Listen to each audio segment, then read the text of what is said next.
अज्ञानतिमिरन्धस्य ज्ञानाञ्जनशलाकया चक्षुरुन्मीलितं येन तस्मै श्रीगुरवे नमः। तो परमात्मा संदर्भ में प्रसंग ये चल रहा था हमारे क्षेत्रज्ञ और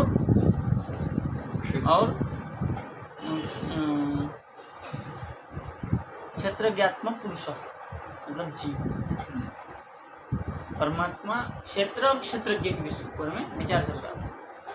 तो क्षेत्र हो गया हमारे शरीर और क्षेत्रज्ञ जीव माना था, है ना। और क्षेत्रज्ञ आत्मा करके परमात्मा को लिया। जीव तत्व और परमात्मा तत्व के ऊपर विचार करते हुए अब कह रहे हैं अत्र तु पूर्वाध्याय विश्लाघितम् तदेव अवृथा कर्तृम सविशेषतया निर्दिश्य। कह रहे अत्र तु यहाँ पर पूर्वाध्याय पूर्व पाठ में जो चला, पूर्व पाठ मतलब 12वां अध्याय। अच्छा, 13वां अध्याय की है क्षेत्रज्ञ आत्मा पुरुष पुराण ही है। तो 12 पूर्वाध्याय मतलब 12वां अध्याय। 12वां अध्याय में जो विश्लाघितम जो भक्ति योग के विषय में कहा था, उसको तदेव अवृथा कर्तुम, वृथा नहीं है, करने के लिए, अवृथा करने के लिए मतलब उसकी प्रशंसा करने के लिए अथवा उसको परिपुष्ट करने के लिए सविशेषतया निर्दिश्य, सविशेष ब्रह्म जो है साकार ब्रह्म उसको विशेष करके निर्दिष्ट करके बता रहे हैं। क्या कह रहे हैं? बोले इति क्षेत्रम तथा ज्ञानम ज्ञेय चोक्तम समासतः मद्भक्त एतद् विज्ञाय मद्भावायोपपद्यते। भक्ति योग के पूर्व था ना, पूर्वाध्याय में, तो भक्ति योग के कह रहे हैं इति क्षेत्रम, इस प्रकार जो क्षेत्र है, क्षेत्र मतलब शरीर, तथा क्या है, तथा शरीर में विद्यमान जो ज्ञान, शरीर में विद्यमान है शरीर का ज्ञान, तथा ज्ञानम, क्षेत्रम और तथा ज्ञान, तत्प्रकार ज्ञान मान लीजिए। और ज्ञेयम जीवात्मनम, जानने योग्य, हाँ, जानने योग्य। उत्तम समासतः, समान भाव में जो जानने वाली ज्ञेय है, जो ज्ञान करने वाला है, जिसको ज्ञान किया जाता है। और एतद मद्भक्त विज्ञाय, मेरे भक्त जो है ये सब जानने के लिए क्या करते हैं? मद्भावाय उपपद्यते, मेरे भाव को प्राप्त करते हैं। तीन चीजें बताइए कि मद्भक्त क्षेत्रम ज्ञानम ज्ञेयम च विज्ञाय, इन तीनों को जानकर इति अंतेन भक्ति संबलिततया शुक्रार्थ प्राप्यम कृतम। रे भक्ति संबलिततया, भक्ति को ही परिपुष्ट करने के लिए, संबलित मतलब युक्त, भक्ति युक्त होने के लिए, भक्ति से ओतप्रोत होने के लिए, ये मान लीजिए। इति अंतेन से क्या अभिप्राय है? इस श्लोक से इत्यंतेन, क्योंकि पहले गए पूर्वाध्याय की बात कहा, पूर्वाध्याय का तो इत्यंतेन करके इसको कहना पड़ेगा। अंत मतलब ये हो गया। शुक्रार्थ प्राप्यम कृतम, शुक्र अनायास जो है क्या है, भगवान को प्राप्त करने के लिए ये है। भक्ति युक्त होकर के अनायास भक्ति को प्राप्त करने के लिए, भक्ति से ओतप्रोत जब हो जाता है तो क्या हो जाता है? अनायास भक्ति उसको भगवत प्राप्ति हो जाती है। अतएव अत्र, यहाँ इसलिए यहाँ पर व्यष्टि क्षेत्रज्ञ जीवात्मा एवं भक्तत्वेन निर्दिष्ट, जीवात्मा ही यहाँ भक्तत्वेन निर्दिष्ट है। और परमात्मा नहीं, परमात्मा तो ईश्वर है। और समष्टि क्षेत्रस्तु, समष्टि क्षेत्रज्ञस्तु, और समष्टि क्षेत्र जो है ज्ञेयत्वेन, जानने के विषय होने के कारण क्षेत्र क्षेत्रज्ञ ज्ञानाभ्याम, क्षेत्र और क्षेत्रज्ञ, क्षेत्र हो गया शरीर और क्षेत्रज्ञ हो गया आत्मा, दोनों की ज्ञान के द्वारा, ज्ञान के साथ, ज्ञेयस्य जो ज्ञेय वस्तु है उसका, पाठात् अनुस्मार्य, ज्ञेयस्य पाठात् अनुस्मार्य, ज्ञेय की जो पाठ है मतलब ज्ञान है, ज्ञेय क्या जो वस्तु है उससे अनुस्मार्य तद अनंतरम च तस्य तस्य च जीवत्वम ईश्वरत्वम च क्षरम न इति दर्शितम्।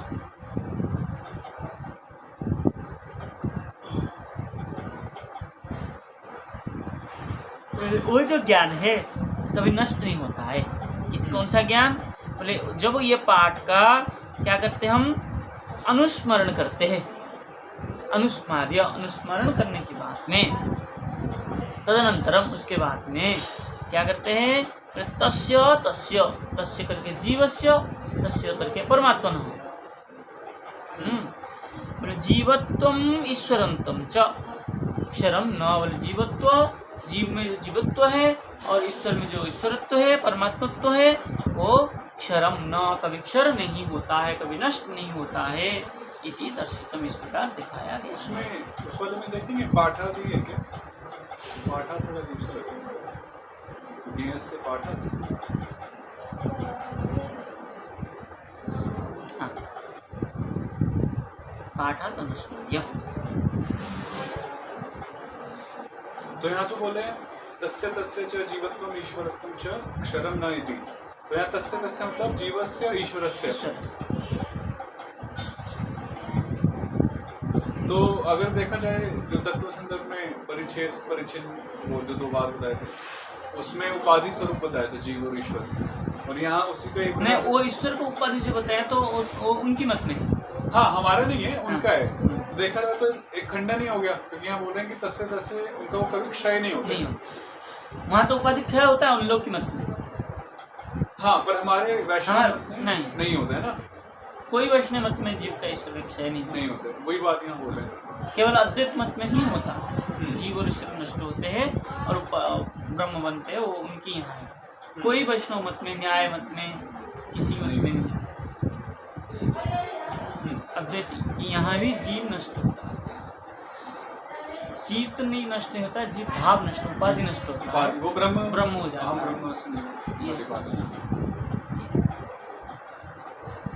उपाधि संबंध से क्या समझे, जो वहाँ संदर्भ चले, उपाधि संबंध का प्रयोग हुआ, ब्रह्म का उपाधि संबंध, इसका अर्थ क्या हुआ? ब्रह्म में जो उपाधि है जीव और ईश्वर की, जीव में और ईश्वर में जो ब्रह्म की वो है भाव, जीव और ईश्वर में ब्रह्म का भाव है। नहीं, जो मतलब ब्रह्म ही तो है, जीव ईश्वर बनता है उनके मत में। हाँ, तो ये जो उपाधि है कि ब्रह्म की मैं जीव हूँ, ब्रह्म ही में जीव हूँ मान लेता है, माया की उपाधि के कारण, माया के आवरण के कारण, माया से ढक जाने के कारण ब्रह्म ही जीव बनता उनके मन। तो ये उपाधि ही हुआ, इस प्रकार हुआ।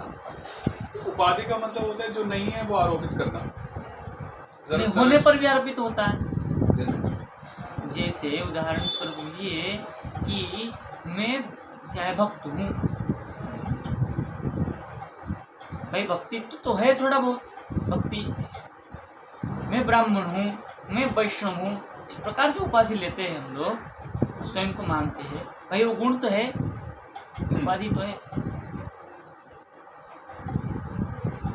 शास्त्रीय आचार्य जो उपाधि कहते हैं, जो उपाधि तो है, होने पर ही कहा जाता है, कोई कोई नहीं होने पर भी कहता है, वो अलग बात है। जैसे वहाँ सर्प रज्जु ने बार बार बोले कि रज्जु को सर्प समझ लेना, हाँ, उपाधि का एग्जाम्पल, हाँ, तो वो नहीं है फिर भी उसका आरोपित करना, वो भी है, दोनों में है। तो वहाँ पे जो बात चल रहा है दोनों परिच्छेद और प्रतिबिंब, वो तो फिर ना होने पे मान लिया, वो वाला अर्थ है, नहीं था लेकिन फिर भी मान लिया कि ब्रह्म में ये विभाग नहीं है, फिर भी माया के आवरण होने के कारण मान लिया। अद्वैतवादियों ने या शंकर मत में वो चला।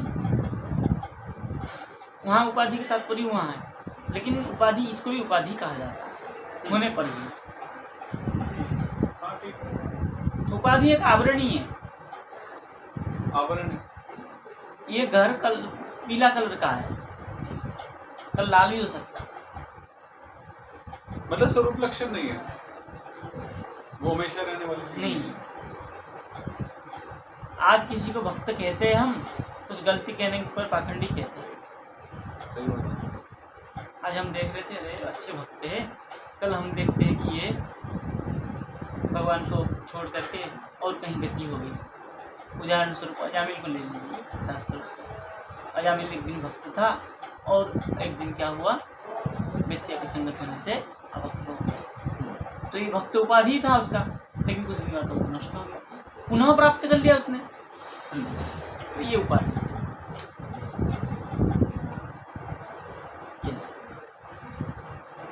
तो क्या कह रहे हैं, तो यतः पुरुषः प्रकृतिस्थो हि भुङ्क्ते प्रकृतिजान गुणान कारणं गुणसंगोस्य सदसद योनिजन्मसु। क्या कह रहे हैं, बोले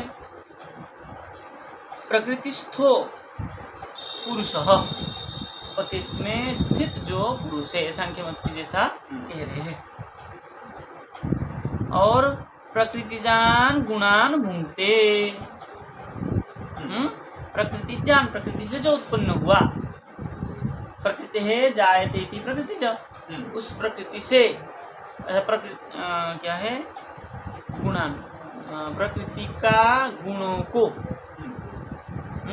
प्रकृति से उत्पन्न गुणों को, प्रकृति से उत्पन्न जो गुणों को क्या करता है, भोग करता है। कौन? प्रकृतिस्थ पुरुष भुङ्क्ते, प्रकृति में स्थित जो पुरुष है उसको भोग करता है। ऐसा क्या या पुरुष आत्मा, जीवात्मा, पुरुष जीवात्मा, ना क्योंकि भुङ्क्ते बोलते हैं। हाँ, ठीक है। और बोले संगस्य क्या है, गुणसंगस्य कारणम, गुणसंग के अस्य पुरुषस्य, अस्य पुरुषस्य क्या है, कारणम गुणम, गुणसंग, गुणसंग कारण, कारण गुण जो इसको कहते हैं, हेतु गुण क्या करता है, बोले सद असद योनि जन्मसु, सद असद योनि से उसकी सृष्टि होती है। मतलब गुण सम करना ही सद असद योनि में जन्म प्राप्त करने का कारण है। ये बिल्कुल सांख्य मत की ओर इंगित कर रहा है। इति, इस प्रकार जीवस्य प्रकृतिस्थत्व निर्दिश्य, इस प्रकार जीव को क्या कर दिया उन्होंने, प्रकृति में स्थित है।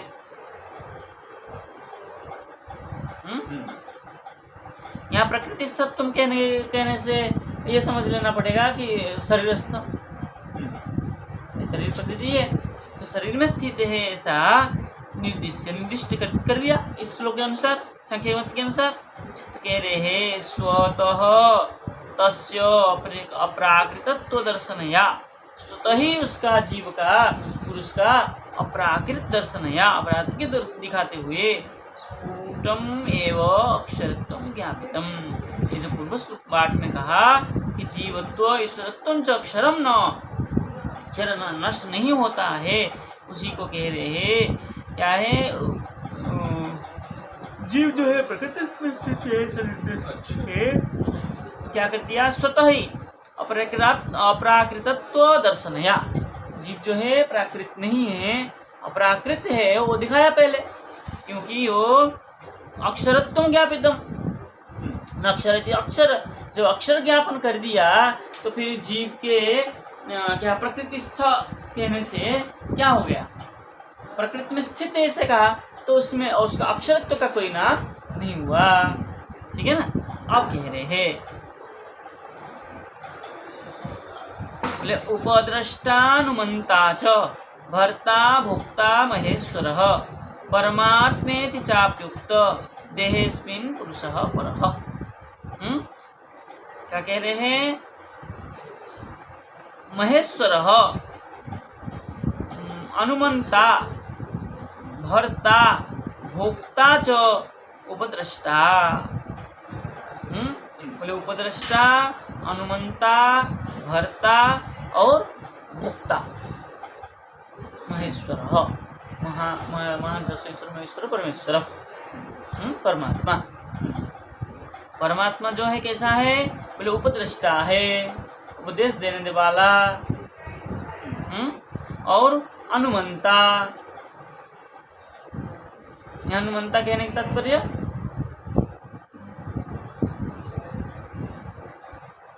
अनुमोदन करने वाला, स्वीकार करने वाला। स्वीकार करने वाला, और भर्ता पालन करने वाला, भरण पोषण करने वाला भी। भोक्ता उसको भोग करने वाला भी। किसका भोग करता है? जीव को। परमात्मा जी को कैसे भोग करते हैं? भक्ति के द्वारा। पर कोई भक्ति में नहीं है तो उसको कैसे भोग करेगा? भक्ति में नहीं है तो क्या? या फिर कार्य रूप में भगवान ही सब कुछ भोग कर रहे हैं, उस प्रकार से क्या है वो?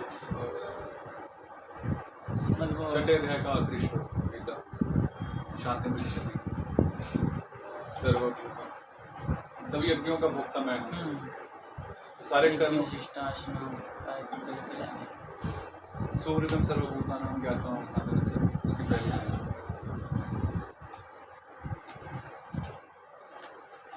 इतनी प्रसिद्ध है सर्वलोक महेश्वर एक रहेगा।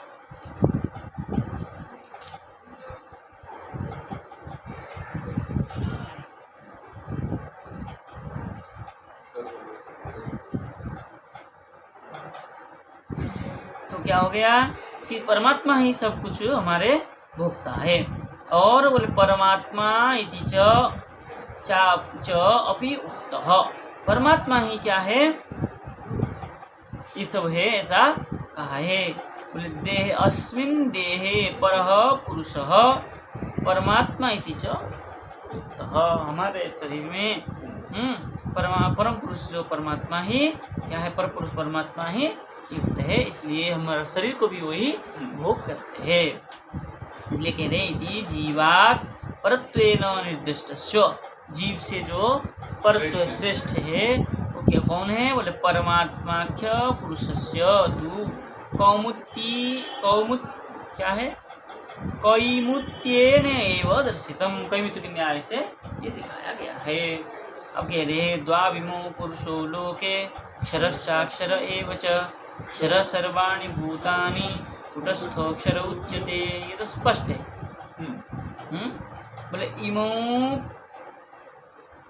क्या है? लोके क्षर अक्षर एव क्या है? दो पुरुषों। इमो लोक में, संसार में ये जो दो पुरुष है क्षर और अक्षर है।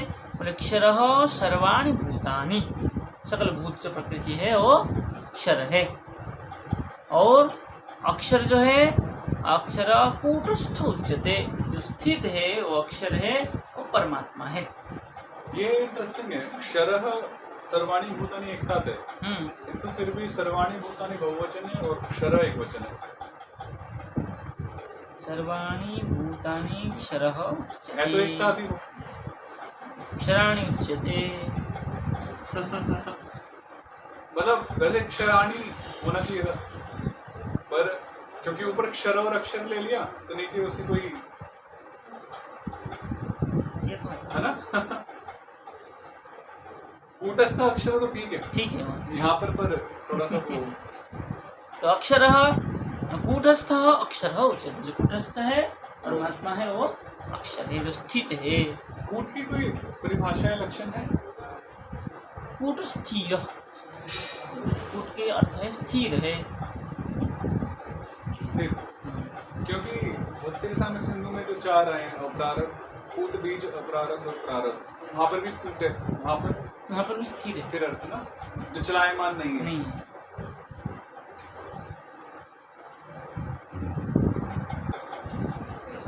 इत्यत्र और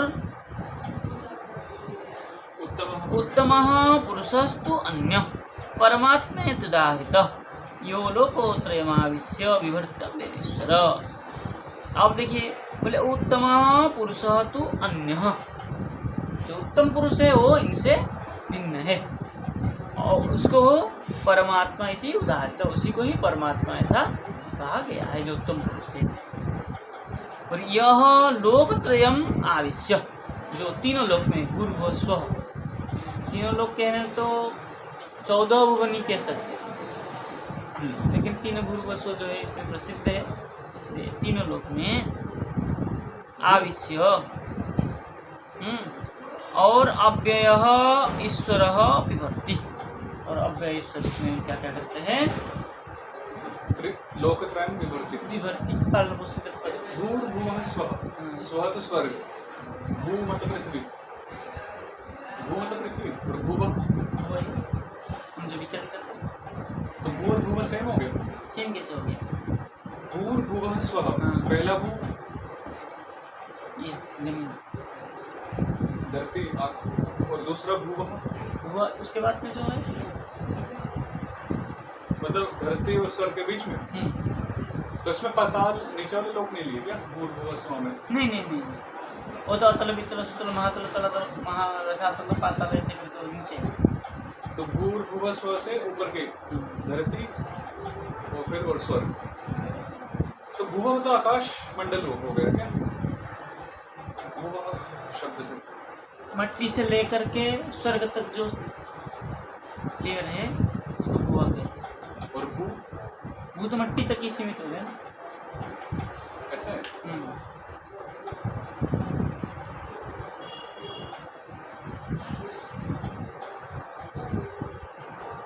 मिट्टी के नीचे जो रहते हैं सो भूलोक में रहते हैं।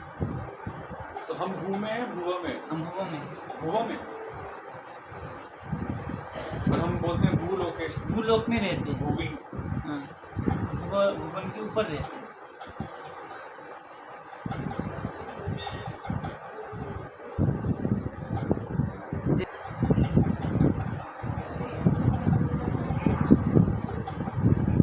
तो कह रहे हैं इत्यत्र जीवस्य अपि अक्षरत्वं कठोक्तम एवं कंठोक्तम एवं, तो जीव का भी जो अक्षरत्व है ये भी कंठोक्त है, मतलब सब कोई कहता है, जीव भी कभी नष्ट नहीं होता। कठ तो नहीं है?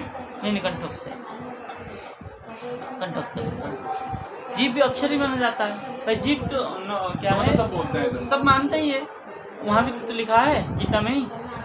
पर एक कंठ का प्रयोग जैसे कंठ मतलब हर कोई कहता है, सबके मुख में है।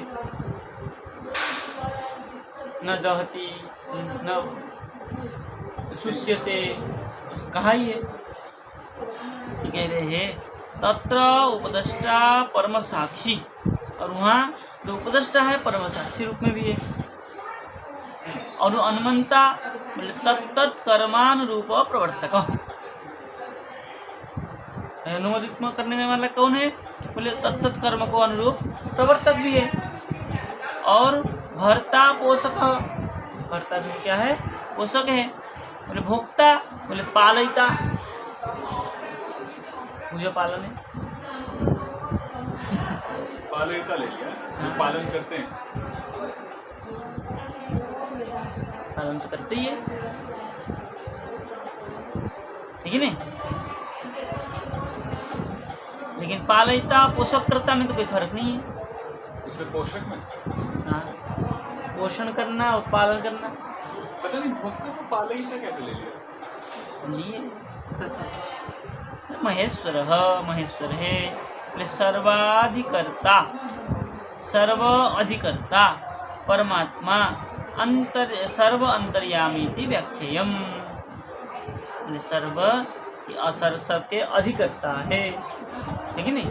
अधिकार करने वाले हैं, और परमात्मा भी है, और सर्व अंतर्यामी, सबके अंतर्यामी रूप में है।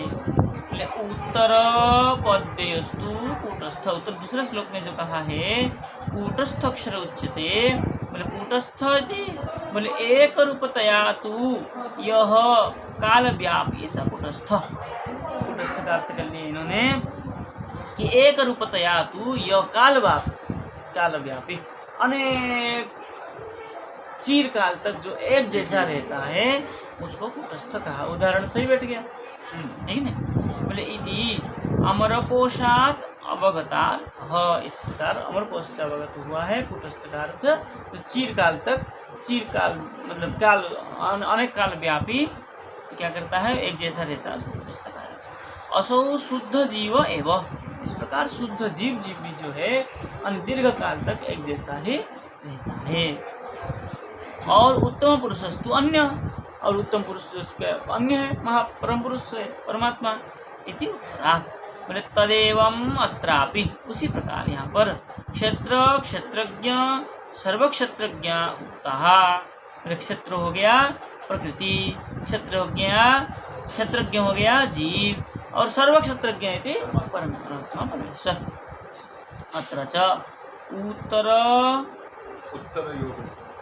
उत्तरयोः अन्यः इत्यनेन, उत्तर जो अन्य है ऐसा कहा, बोले भिन्नयोरेव सतोः अक्षरयोर न, बोले भिन्न कहने से बोले सत जो अक्षर है उससे अक्षर न तद्रूप, तद्रूप परित्याग इति न, अपने स्वरूप को परित्याग करके अन्य स्वरूप ले लेना ये नहीं है, वो इसलिए कूटस्थ करके है त्याग समवेत इति न कदाचित भी निर्विशेष रूपेण अवस्थित दर्शितम, कभी भी निर्विशेष सविशेष रूप में रहते हैं, कभी भी निर्विशेष रूप में नहीं होते हैं, इसे बताया गया है। तस्मात् मद्भक्त एव पद्यते, कहा ही था गीता में, मद्भावा उपपद्यते, हाँ कहा था ना अभी, कहा गया उसमें श्लोक में, हाँ विज्ञाय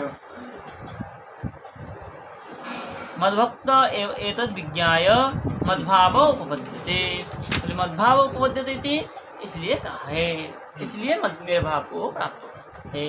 तदपि तत् सार्ष्टी प्राप्ति, सार्ष्टी प्राप्ति सृष्टि वो हो गया ना, मुक्ति, कौन सी मुक्ति? सार्ष्टी मुक्ति, सायुज्य, सालोक्य, सार्ष्टी है ना, तो वही सार्ष्टी की बात है। सार्ष्टी मतलब समान ऐश्वर्य है ना,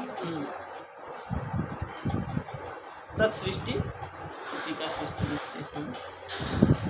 यदि तद सृष्टि प्राप्ति क्या है तात्पर्य हम तत्समान की, तो साष्टी क्या है सायुज्य मुक्ति जैसा ही प्राप्त है।